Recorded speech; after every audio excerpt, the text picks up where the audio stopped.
porque é assim mesmo, tá? O tema dessa noite, estou muito feliz de estar aqui nessa noite, com essa oportunidade de estar aqui trazendo a palavra do Senhor. O tema dessa noite é: a minha família não é perfeita.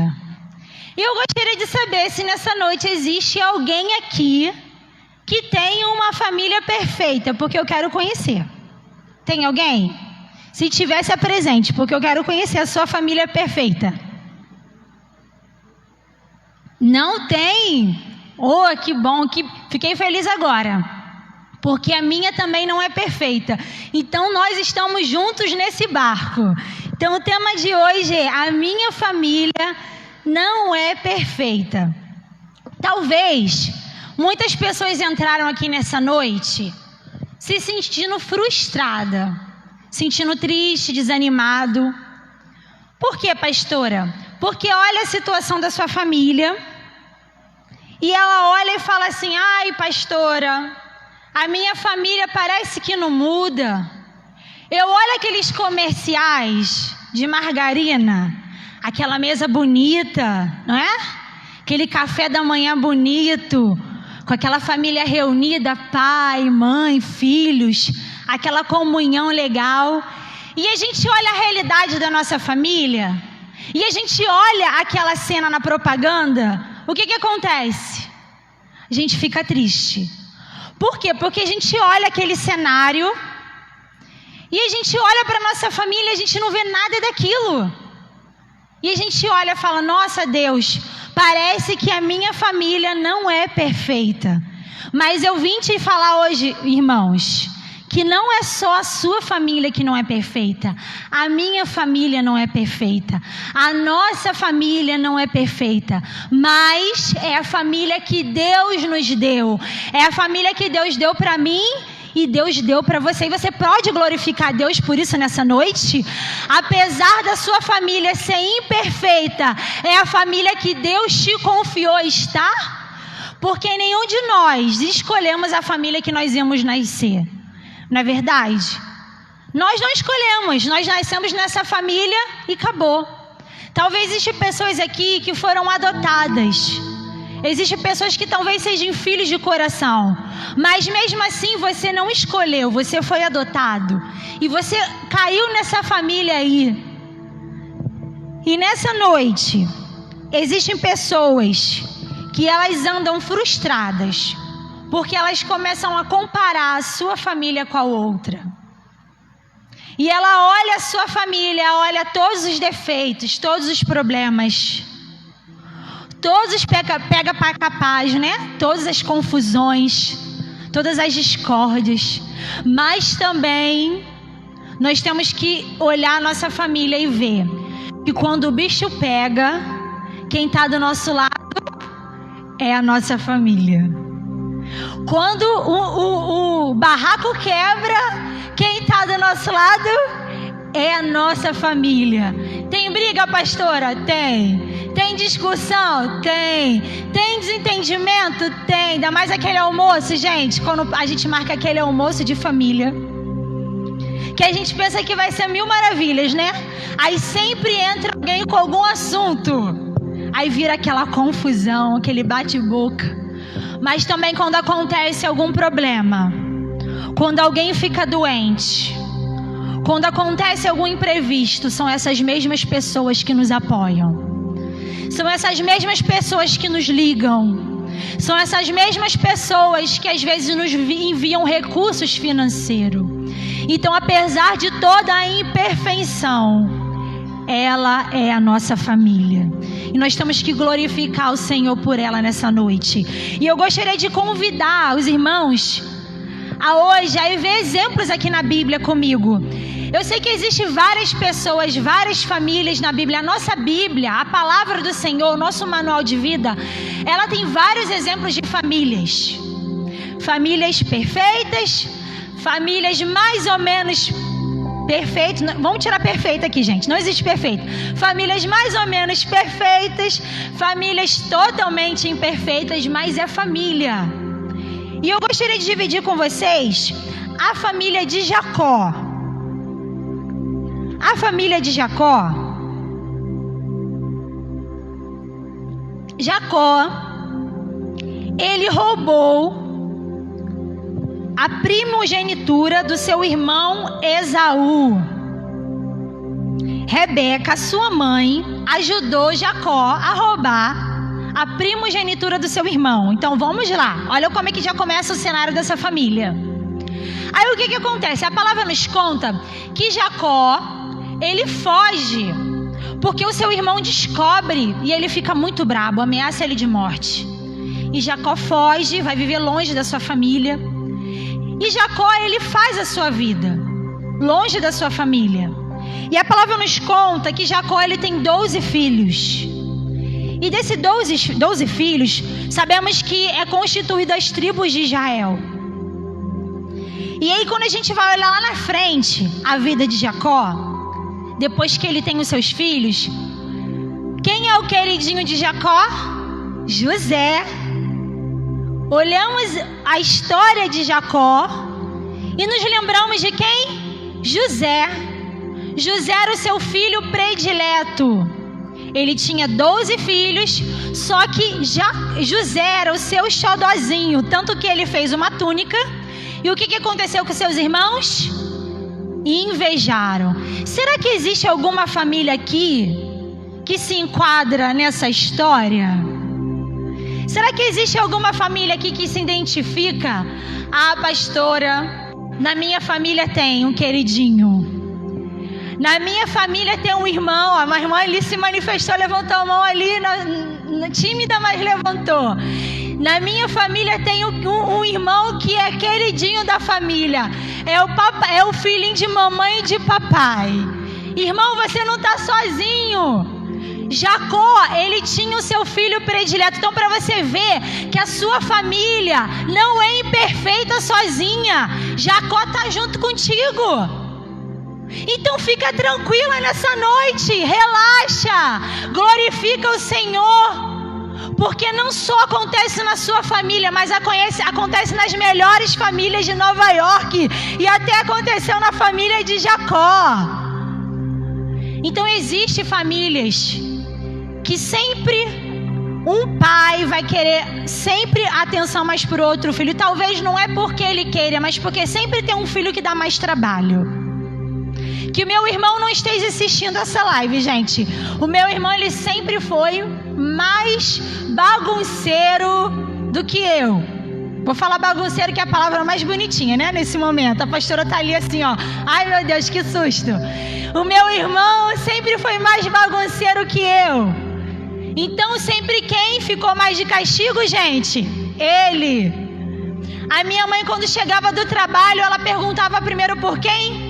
Por ele. Mas não é porque ela tinha preferência, mas porque ele era o quem? O mais bagunceiro. Então o mais bagunceiro vai sempre requerer mais o quê?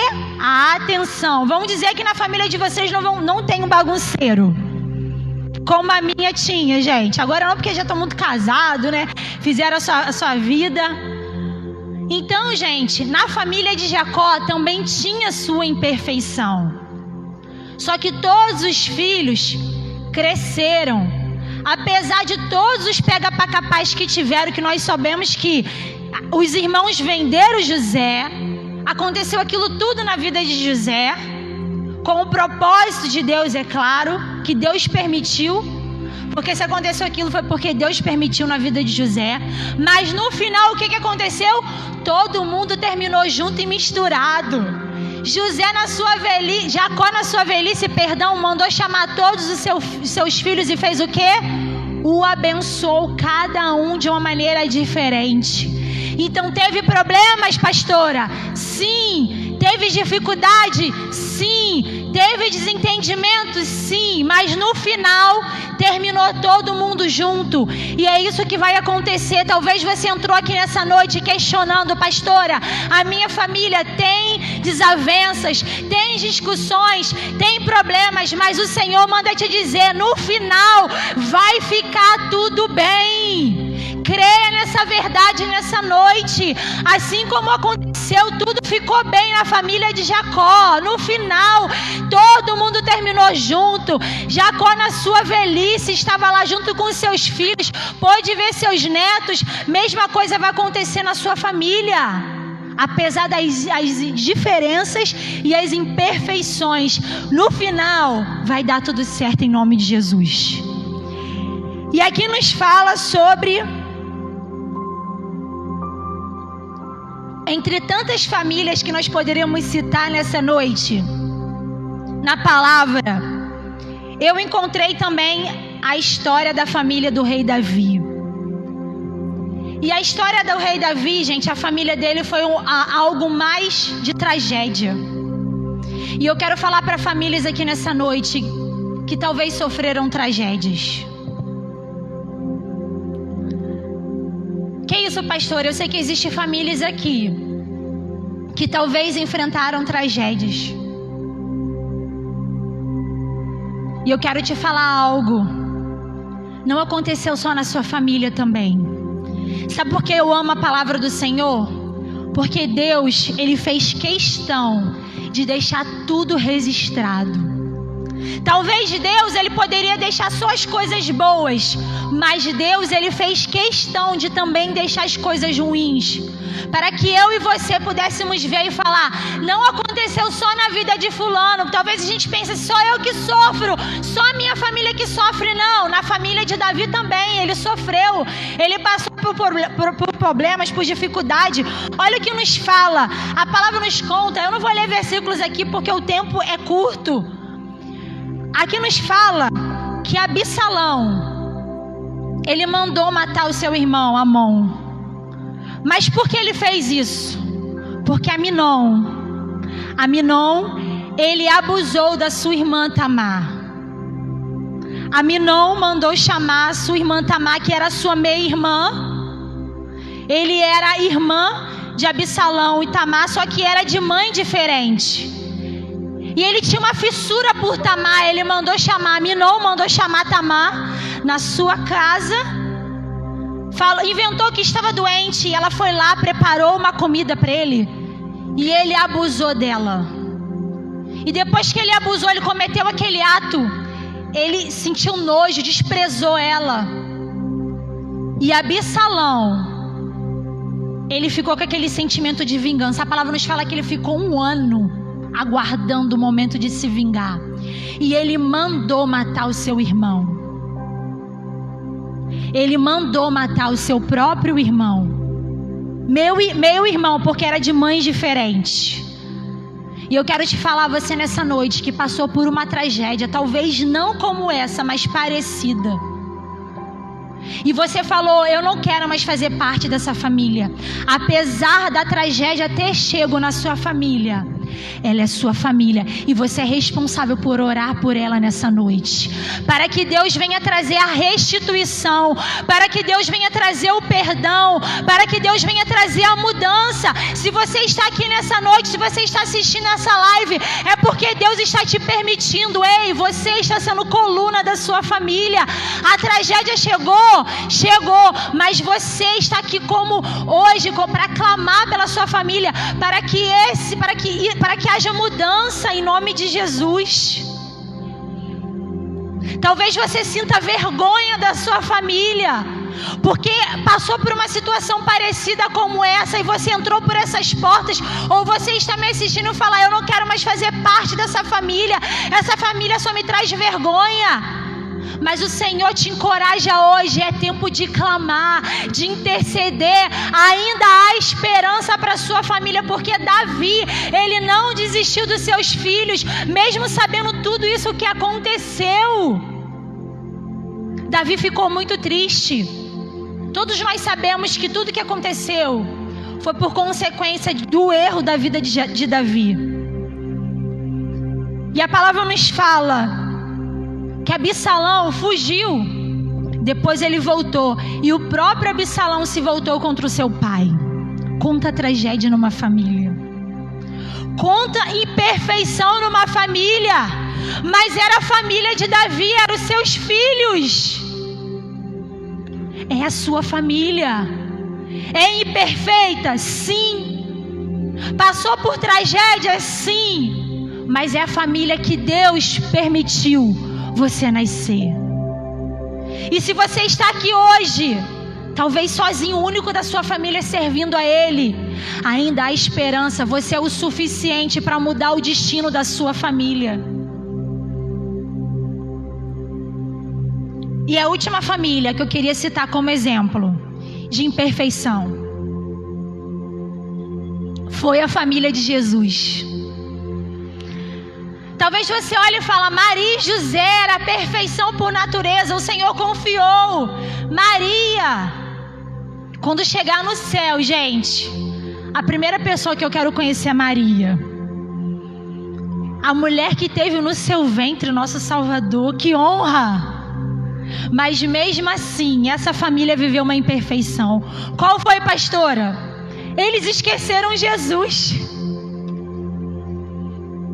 Apenas com 12 anos de idade, a palavra nos fala que eles foram para uma festa, que era de costume todo ano irem, uma festa judaica, e eles esqueceram Jesus. E quando eles retornaram, encontraram Jesus no templo ensinando. Mas ele era Jesus, mas era o filho. Vai eu esquecer o Levi hoje em Caxias? Nossa, vão, né? Que mãe irresponsável. Apesar de tudo, gente, nós nos sentimos irresponsáveis por a gente esquecer um filho. E eu quero te falar isso porque mesmo Maria e José, Deus confiando a eles em algum momento falharam.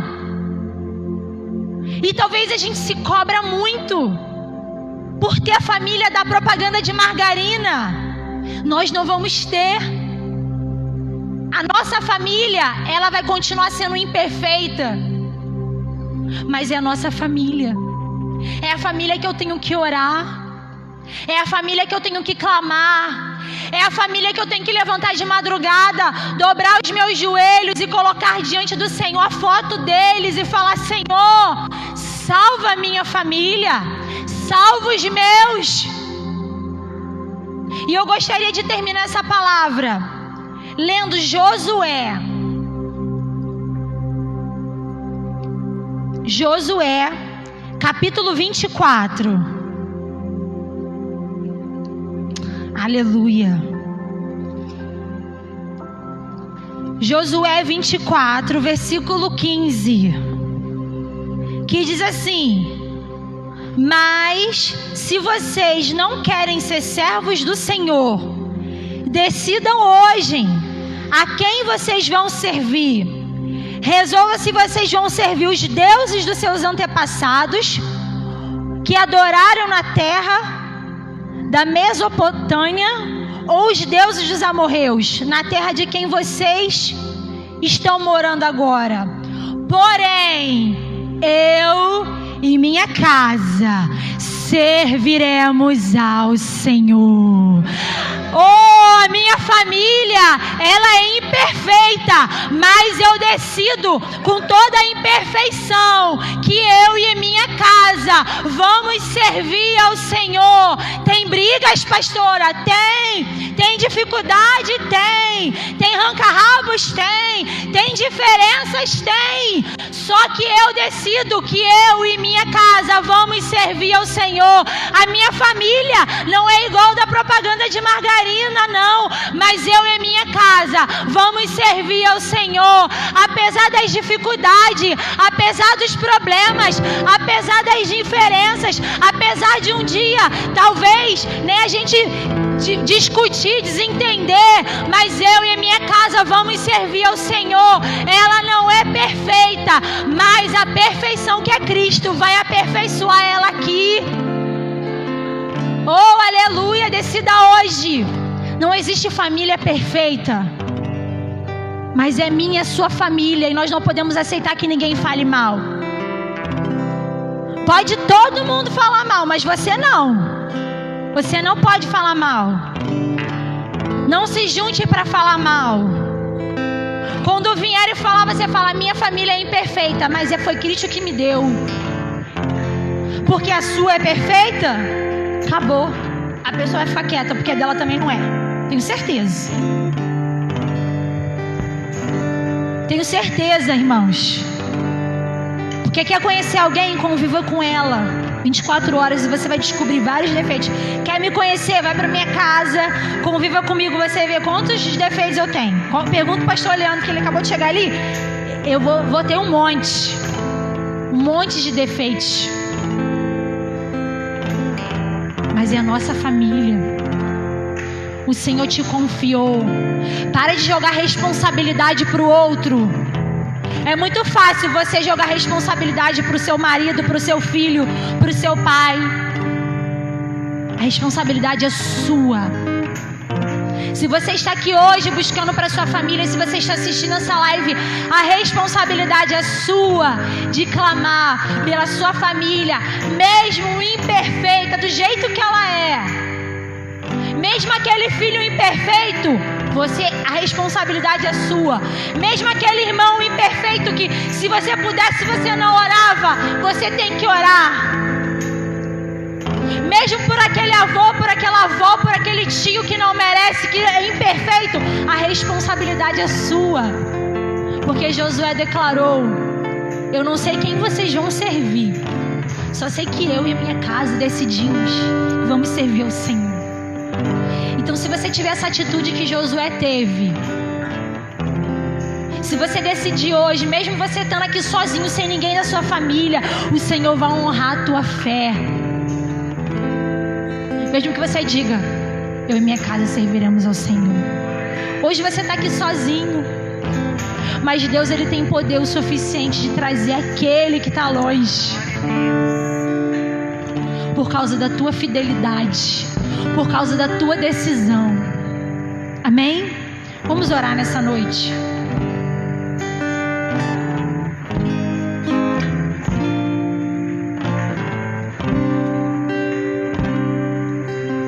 Vamos orar, porque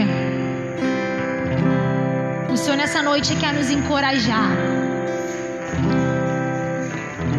a voltarmos a amar nossa família, a não desistirmos dela, mesmo com toda a imperfeição. E talvez existam pessoas que entraram por essas portas dizendo: eu já desisto, pastora, porque é muito imperfeito. Continua passeando pela Bíblia e você vai ver quantas famílias imperfeitas aqui. Quantas famílias foram imperfeitas, mas mesmo assim eram famílias. E as promessas do Senhor se cumpriram. Apesar das falhas, dos pecados, dos erros, das imperfeições, o Senhor não deixou de cumprir as promessas dele.